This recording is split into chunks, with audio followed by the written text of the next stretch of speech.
বিশ্বাসযোগ্য সূত্রের মারফতে সাগরপাড়া থানার পুলিশ সাগরপাড়ার অন্তর্গত আনন্দপল্লী মোড়ের কাছে অভিযান চালিয়ে মাটি ভর্তি 6টি ট্রাক্টর সহ 3 জনকে আটক করে।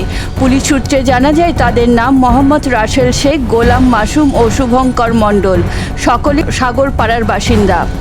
এই মাটি পুকুর ভরাটের জন্য নিয়ে যাওয়া হচ্ছিল বলে জানা যায়। এই কাজের সাথে আর কেউ জড়িত আছে কিনা তা তদন্ত করছে সাগরপাড়া থানার পুলিশ।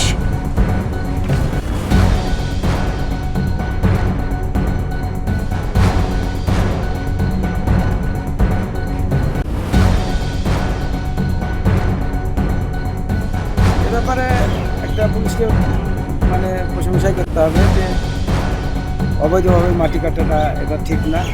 তার ব্যাপারে পুলিশ ভূমিকা নিচ্ছে, এটাকে আমরা সাধুবাদ জানাচ্ছি। শুনলাম নাকি 6টা ট্রাক্টর 3 জন নাকি গ্রেপ্তার হয়েছে। এই ব্যাপারে পুলিশ যেটা করছে সেটা মাটি কাটাটা তো বেআইনি, সেটাই আমরা চাইছি যে পুলিশ আরও সক্রিয় হোক, এটাই চাই।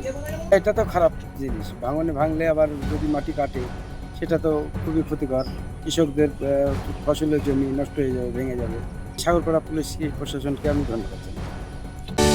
দেশের প্রাইভেট কলেজের প্রায় অর্ধেক খরচে রাশিয়া থেকে MBBS করার স্বপ্ন পূরণের শেষ সুযোগ।